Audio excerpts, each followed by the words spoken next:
ಉಪಜಾತಿಯನ್ನು ಬ್ರಾಹ್ಮಣರು ಮಾಡ್ಯವ್ರೆ. ಅದರಲ್ಲಿ ಒಂದು ಕಟ್ಟಕಡೆ ಜಾತಿ ಈ ಸೌತ್ ಇಂಡಿಯಾದಲ್ಲಿ 4 ಜಿಲ್ಲೆದಲ್ಲಿ ಮಾದಿಗರು ಅಂತಾರೆ. ಉತ್ತರ ಭಾರತದಲ್ಲಿ ಕಂಪ್ಲೀಟ್ ಚಮ್ಮಾರ್ಸ್ ಅಂತಾರೆ.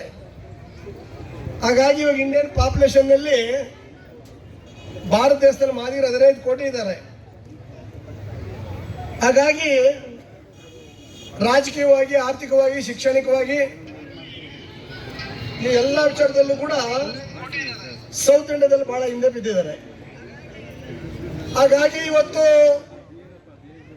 ಮೀಸಲಾತಿ ಅಂದ್ರೆ ಏನು, ಒಳ ಮೀಸಲಾತಿ ಅಂದ್ರೆ ಏನು, ಮೀಸಲಾತಿ ಸ್ಟಾರ್ಟ್ ಆಗಿದ್ದೆ ಯಾವಾಗ? ಈ ದೇಶದಲ್ಲಿ ಮೀಸಲಾತಿ ಸ್ಟಾರ್ಟ್ ಆಗಿ 2200 ವರ್ಷದಿಂದ ಸ್ಟಾರ್ಟ್ ಆಯ್ತು. 2000 ವರ್ಷಗಳ ಕಾಲ ಬ್ರಾಹ್ಮಣರಿಗೆ ಮಾತ್ರ ವಿದ್ಯೆ ಕಲಿಯೋದು, ಉದ್ಯೋಗ ಮಾಡೋದು, ಸಂಪತ್ತು ಹಿಡಿದು ಮೀಸಲಾತಿ ಇತ್ತು. ವ್ಯಾಪಾರ ಮಾಡೋದು ವೈಶ್ಯರಿಗೆ ಮಾತ್ರ 2200 ವರ್ಷ ಮೀಸಲಾತಿ ಇತ್ತು.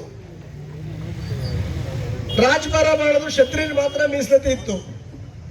ಇನ್ನು ಉಳಿದಂತ ಎಲ್ಲ ಜನಗಳು ಕೂಡ ಬಿಟ್ಟಿ ಚಾಕರಿ ಮಾಡಬೇಕಾಯ್ತು, ಗುಲಾಮಗಿರಿ ಮಾಡಬೇಕಾಯ್ತು, ಬುಡಕಟ್ಟು ಜನಾಂಗ ಅಂತ ಹೆಸರು ಅವರಿಗೆ. ಹಾಗೆ ತಮ್ಮೆಲ್ಲರಿಗೂ ಗೊತ್ತಿದ್ದಾಗೆ 1818ರಲ್ಲಿ ಏನು ಕೋರೆಗಾಂವ್ ಯುದ್ಧಾಗಿ ದಲಿತರ ಯುದ್ಧವನ್ನು ಗೆದ್ರು. ಆ ಯುದ್ಧದ ಮುಖಾಂತರ ಇಲ್ಲಿ ವಿದ್ಯಾಭ್ಯಾಸ ಸ್ಟಾರ್ಟ್ ಆಗಿತ್ತು, ತಮಗೆಲ್ಲ ಕೂಡ ಗೊತ್ತಿದೆ. ಹಾಗಾಗಿ ಇವತ್ತು ಮಹಾತ್ಮ ಜ್ಯೋತಿರಾವ್ ಫೂಲೆ, ಸಾವಿತ್ರಿಬಾಯಿ ಫೂಲೆ ವಿದ್ಯಾ ಕ್ರಾಂತಿ ಮಾಡಿದ್ರು. 2000 ವರ್ಷದ ಅನಂತರ ದಿನದಲ್ಲಿ ಬ್ರಾಹ್ಮಣರು ಅಲ್ದಿದ್ದವರು ಕೂಡ ಉದ್ಯೋಗ ಮಾಡಬೇಕು, ವಿದ್ಯೆ ಕಲಿಬೇಕಂತ ಕಾನೂನು ಮಾಡಿದವರು 1902ರಲ್ಲಿ ಛತ್ರಪತಿ ಸಾವ ಮಹಾರಾಜ್ ಅಂತ ಕೊಲ್ಲಾಪುರದಲ್ಲಿ ಅವ್ರ ಮೇಲೆ ಬಹಳ ವಿರೋಧ ಆಯ್ತು. ಬ್ರಾಹ್ಮಣ ಕ್ಷತ್ರಿಯ ವೈಶ್ಯರು ಅವ್ರ ಮೇಲೆ ಯುದ್ಧನೇ ಸ್ಟಾರ್ಟ್ ಮಾಡಿಬಿಟ್ರು. ಆದ್ರೆ ಅವ್ರು ಯಾರು ಎದುರದಿರ ಆಗಿನ ಕಾಲಕ್ಕೆ ಶಂಕರಾಚಾರ್ಯನೇ ಜೈಲಿಗೆ ಹಾಕಿ ಅವರು ಇಂಪ್ಲಿಮೆಂಟೇಷನ್ ಮಾಡಿದ್ರು. ಹಾಗಾಗಿ ಮೀಸಲಾತಿಗೆ ಒಂದು ದೊಡ್ಡ ಹಿಸ್ಟ್ರಿ ಇದೆ. ಅವತ್ತೇನಾದ್ರೂ 50% ಮೀಸಲಾತಿ ಛತ್ರಪತಿ ಸಾವು ಮಹಾರಾಜ್ ಕೊಟ್ಟಿಲ್ಲ ಅಂದ್ರೆ ಅಂಬೇಡ್ಕರ್ ಕೂಡ ಓದಕ್ಕಾಗ್ತಿರಲಿಲ್ಲ, ಅಂಬೇಡ್ಕರ್ ಜಗತ್ತಲ್ಲಿ ಆಗ್ತಿರಲಿಲ್ಲ, ಸಂವಿಧಾನ ಕೂಡ ಬರೆಯಕ್ಕಾಗ್ತಿರಲಿಲ್ಲ ಅಂತ. ಛತ್ರಪತಿ ಸಾವು ಮಹಾರಾಜ್ ಕೊಟ್ಟಂತ ಮೀಸಲಾತಿ ಮೈಸೂರು ಮಹಾರಾಜರಿಗೆ ಅದು ಇಂಪ್ಲುಯೆನ್ಸ್ ಆಯಿತು. 1921ರಲ್ಲಿ 75% ಮೀಸಲಾತಿಯನ್ನ ಇಲ್ಲಿ ಮಿಲ್ಲರ್ ಕಮಿಷನ್ ಮುಖಾಂತರ ಪರಿಶಿಷ್ಟ ಜಾತಿ ವರ್ಗ, ಹಿಂದುಳಿದ ವರ್ಗ, ಧಾರ್ಮಿಕ ಅಲ್ಪಸಂಖ್ಯಾತರು, ಒಕ್ಕಲಿಗರು, ಲಿಂಗಾಯತರು, ರೆಡ್ಡಿ, ನಾಯ್ಡು ಎಲ್ಲ ಒಳಗೊಂಡಂಗೆ 75% ಮೀಸಲಾತಿನ ಕೃಷ್ಣರಾಜ ಒಡೆಯರು ಕೊಟ್ಟರು. ಅದಾದ್ಮೇಲೆ ತಮಗೆಲ್ಲ ಗೊತ್ತಿದೆ 1932ರಲ್ಲಿ ಪರಮಪೂಜ್ಯ ಬಾಬಾ ಸಾಹೇಬ್ ಅಂಬೇಡ್ಕರ್ ಅವರು ಮೀಸಲಾತಿ ಕೇಳಿದ್ದೇನು ಬರೀ SC STಗೆಲ್ಲ, SC ST OBC ಮೈನಾರಿಟಿ ಶೂದ್ರರು ಒಳಗೊಂಡಂಗೆ ಕೇಳಿದ್ರು. ಗಾಂಧಿ ಅವ್ರನ್ನ ಡಿವೈಡ್ ಮಾಡಿದಿರಲಿಲ್ಲ, ಬ್ಯಾಕ್ವರ್ಡ್ ಕಾಸ್ಟ್ ಅವ್ರನ್ನ ಅನಿವಾರ್ಯವಾಗಿ ಅವರು ಬರೀ SC ಮತ್ತು STಗೆ ತಗೊಳ್ತಕ್ಕಂಥ ಪರಿಸ್ಥಿತಿ ಬಂತು. ಅದು ಫೂಲ ಪ್ಯಾಂಟ್ ತಮ್ಗೆಲ್ಲ ಗೊತ್ತಿದೆ 1932ರಲ್ಲಿ. ಅದಾದ್ಮೇಲೆ ತಮ್ಗೆಲ್ಲ ಗೊತ್ತಿದೆ ಓಟು ಭೂಮಿ ಯಾರಿಗೆ ಕೊಡ್ಬೇಕಂದಾಗ ಮೇಲ್ಜಾತಿ ಪಾಟೀಲ್ ಮೌಢ್ಯ ಎಲ್ಲ ಒಳಗೊಂಡಂಗೆ ಅವತ್ತು ಬಹಳ ಹೋರಾಟವನ್ನ ಮಾಡಿ ಅಂಬೇಡ್ಕರ್ ಅವರು ಓಟಿನ ಅಧಿಕಾರ ಎಲ್ಲರಿಗೂ ಕೊಟ್ಟೇ ಕೊಡ್ಬೇಕಂತ ಹೇಳಿ ಸುಮಾರು 4 ಮಕ್ಕಳನ್ನ, ಹೆಂಡತಿಯನ್ನ ಕಳ್ಕೊಂಡು ನಿಮಗೆಲ್ಲ ಓಟಿನ ಅಧಿಕಾರ ಕೊಡಿಸ್ಕೊಟ್ರು. ಅವತ್ತು ಓಟಿನ ಅಧಿಕಾರ ನಮಗೆ ಕೊಡಿಸಲ್ಲ ಅಂದಿದ್ರೆ ದೇವೇಗೌಡರು ಪ್ರಧಾನಿ ಆಗ್ತಿರಲಿಲ್ಲ, ಮುಲಾಯಂ ಸಿಂಗ್ ಯಾದವ್ CM ಆಗ್ತಿರಲಿಲ್ಲ, ಲಲ್ಲೂ ಪ್ರಸಾದ್ CM ಆಗ್ತಿರಲಿಲ್ಲ, ಕರುಣಾನಿಧಿ CM ಆಗ್ತಿರಲಿಲ್ಲ, ಯಡಿಯೂರಪ್ಪ CM ಆಗ್ತಿರಲಿಲ್ಲ, NTR CM ಆಗ್ತಿರಲಿಲ್ಲ, ಸಿದ್ದರಾಮಯ್ಯ ಕೂಡ CM ಆಗ್ತಾ ಇರಲಿಲ್ಲ. ಅಥವಾ DK ಶಿವಕುಮಾರ್ ಅಂತ ಒಬ್ಬ ಆರ್ಡಿನರಿ ಕೊತ್ವಾಲ್ ರಾಮಚಂದ್ರ ಶಿಷ್ಯ ಈ ರಾಜ್ಯದಲ್ಲಿ CM ಆಗ್ತಾ ಇರಲಿಲ್ಲ. ಹಾಗಾಗಿ ಬಂಧುಗಳ ಇವತ್ತು ಮೀಸಲಾತಿಯನ್ನ ಕೊಡುವಂತ ಸಮಯದಲ್ಲಿ ತಗೊಂಡಂತವರು ಉತ್ತರ ಭಾರತದಲ್ಲಿ ಹೆಚ್ಚು ಚಮ್ಮಾರರನ್ನ ಪಡ್ಕೊಂಡ್ರು. ಅಂದ್ರೆ ಉತ್ತರ ಭಾರತದಲ್ಲಿ ಮಾದಿಗರಿಗೆ ಚಮ್ಮಾರರು ಅಂತಾರೆ. ದಕ್ಷಿಣ ಭಾರತದಲ್ಲಿ ಕರ್ನಾಟಕ, ಆಂಧ್ರ, ಕೇರಳ, ತಮಿಳುನಾಡು, ತೆಲಂಗಾಣ, ಕರ್ನಾಟಕ ಇಲ್ಲಿ ಮಾತ್ರ ವಲಯ ಮತ್ತು ಮಾದಿಗ ಅಂತಕ್ಕಂಥ ತಾರತಮ್ಯ ಇರೋದು. ಅದು ತಾರತಮ್ಯ ಅಲ್ಲ, ಎರಡೂ ಕೂಡ ಅಸ್ಪೃಶ್ಯ ಜನಾಂಗನೇ. 2000 ವರ್ಷಗಳ ಕಾಲ ಏನಿವತ್ತು ಹಳ್ಳಿ ಕಡೆ ಒಂದು ಕಾಯಿಲೆ ಬರ್ತಿತ್ತು, ಕರಡಿ ಕಾಯಿಲೆ ಅಂತ, ನರಡಿ ಕಾಯಿಲೆ ಅಂತ, ಎತ್ತುಗಳಿಗೆ ಎಮ್ಮೆಗಳಿಗೆ. ಅಷ್ಟು ದೊಡ್ಡ ಪ್ರಾಣಿಗಳು ಸತ್ತೋಗ್ಬಿಡುವ ಕಾಯಿಲೆಗೆ ಅದರನ್ನೇ ತಿಂದು 2000 ವರ್ಷ ಬದುಕವ್ರಿ ಎರಡು ಜಾತಿಗಳು. ಈಗೇನೋ ಸ್ವಲ್ಪ ಉದ್ಯೋಗ ಸಿಕ್ತು, ಸ್ವಲ್ಪ ಶೂಟು ಬೋಟು ಹಾಕೋದು ಗೊತ್ತಾಯ್ತು ಅಂತ ಹೇಳ್ಬಿಟ್ಟು ಅನ್ಟಚಬಲ್ ಅಲ್ಲಿ ಸೂಪರ್ ಅನ್ಟಚಬಲ್, ಲೋಯರ್ ಅನ್ಟಚಬಲ್ ಬರ್ತಾರ? ಬರಲ್ಲ. ಹಾಗಾಗಿ ಬಂಧುಗಳೇ, ಸೌತ್ ಇಂಡಿಯಾದಲ್ಲಿ ಈ ಮೀಸಲಾತಿಯ ವಿಚಾರಗಳು ಬಂದಾಗ ಪ್ರೊಫೆಸರ್ ಬಿ ಕೃಷ್ಣಪ್ಪನವ್ರು ಬದುಕಿದ್ದಾಗಲೇ ಈ ಒಂದು 1994-95 ಇಲ್ಲಿ ಸ್ಟಾರ್ಟ್ ಆಯ್ತು. ಅದಾದ್ಮೇಲೆ ಹಂಗೆ ಕೃಷ್ಣಪ್ಪ ತೀರ್ಕೊಂಡ್ರು 97ರಲ್ಲಿ. DSS BSP ಒಟ್ಟಿಗಿತ್ತು, ಕಾಂಗ್ರೆಸ್ ಅವರು ಡಿಮ್ಯಾಂಡ್ ಮಾಡಿದ್ರು. ಅದಾದ್ಮೇಲೆ ಕೂಡ ಹಂತವಾಗಿ MRHS, ಮಾದಿಗ ದಂಡೋರ, ಅಂಬೇಡ್ಕರ್ ಸಂಘಗಳು, DSS ಕೆಲವು ಭಾಗಗಳು, BSP ಅಂತೂ ಕಂಟಿನ್ಯೂ. ಮತ್ತೆ ಆದ್ಮೇಲೆ ನಾರಾಯಣ ಸ್ವಾಮಿ ಅವರ ಲೀಡರ್ಶಿಪ್ನಲ್ಲಿ ಅವರು ಪಾಪ ಸಾಕಷ್ಟು ಕೂಡ ಎಷ್ಟೆಲ್ಲ ಮಾಡೋಕ್ಕಾಯ್ತು ಮಾಡಿದ್ರು. ಕಾರಜೋಡು ಸ್ವಾಮೀಜಿಗಳೆಲ್ಲ ಸೇರ್ಕೊಂಡು ಇವತ್ತು ಹೆಚ್ಚು ಒಂದಷ್ಟು ಹಣ ಕೂಡ ಅವರು ಪರ್ಸನಲ್ ಸಿಗ್ತಾ ಇರೋದೆಲ್ಲ ಮಾಡಿಕೊಟ್ರು. ಅದೆಲ್ಲ ಗೊತ್ತಿರತಕ್ಕಂಥ ವಿಚಾರ.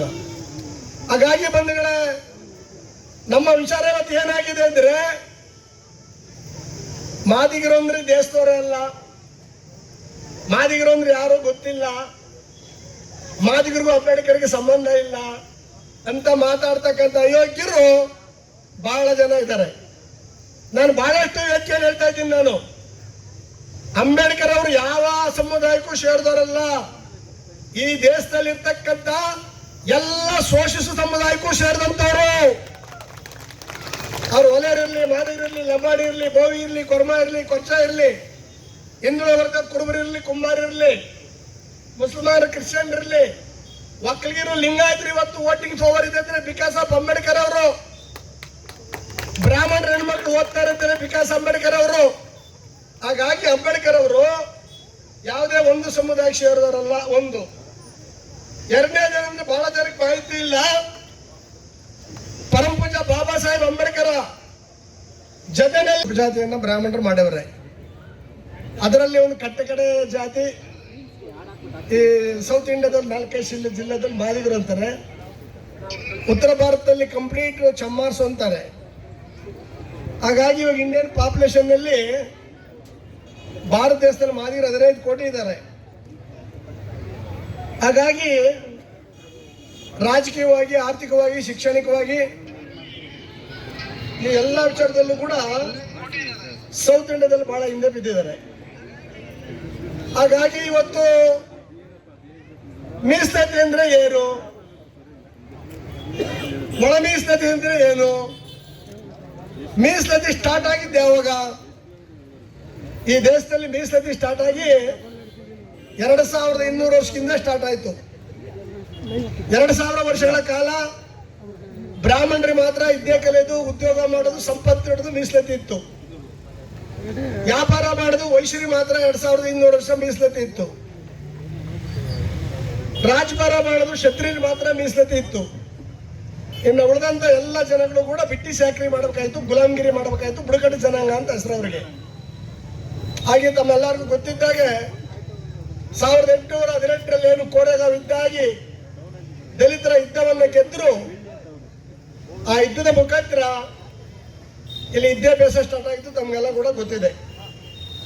ಹಾಗಾಗಿ ಇವತ್ತು ಮಹಾತ್ಮ ಜ್ಯೋತಿರಾವ್ ಫೂಲೆ, ಸಾವಿತ್ರಿಬಾಯಿ ಫೂಲೆ ವಿದ್ಯಾ ಕ್ರಾಂತಿ ಮಾಡಿದ್ರು. 2000 ವರ್ಷದ ಅನಂತರ ದಿನದಲ್ಲಿ ಬ್ರಾಹ್ಮಣರು ಅಲ್ದಿದ್ದವರು ಕೂಡ ಉದ್ಯೋಗ ಮಾಡಬೇಕು, ವಿದ್ಯೆ ಕಲಿಬೇಕಂತ ಕಾನೂನು ಮಾಡಿದವರು 1902ರಲ್ಲಿ ಛತ್ರಪತಿ ಸಾವ ಮಹಾರಾಜ್ ಅಂತ ಕೊಲ್ಲಾಪುರದಲ್ಲಿ.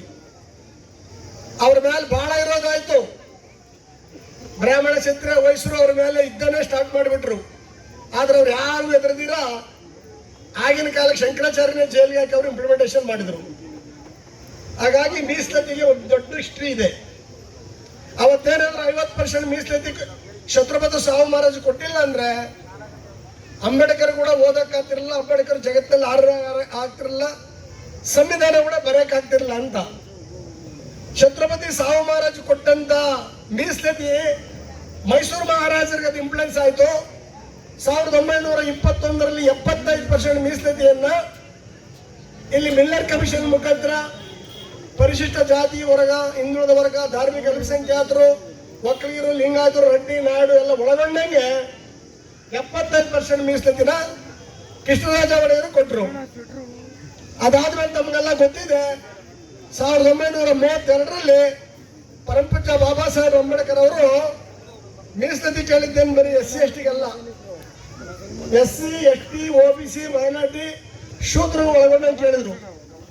ಗಾಂಧಿ ಅವ್ರನ್ನ ಡಿವೈಡ್ ಮಾಡಿದ್ರಿಂದ ಬ್ಯಾಕ್ವರ್ಡ್ ಕಾಸ್ಟ್ ಅವ್ರನ್ನ ಅನಿವಾರ್ಯವಾಗಿ ಅವರು ಬರೀ SC ಮತ್ತು STಗೆ ತಗೊಳ್ತಕ್ಕಂಥ ಪರಿಸ್ಥಿತಿ ಬಂತು. ಅದು ಫೋನ್ ಪ್ಯಾಂಟ್ ತಮಗೆಲ್ಲ ಗೊತ್ತಿದೆ 1932ರಲ್ಲಿ. ಅದಾದ್ಮೇಲೆ ತಮಗೆಲ್ಲ ಗೊತ್ತಿದೆ, ಓಟು ಭೂಮಿ ಯಾರಿಗೆ ಕೊಡ್ಬೇಕಂದಾಗ ಮೇಲ್ಜಾತಿ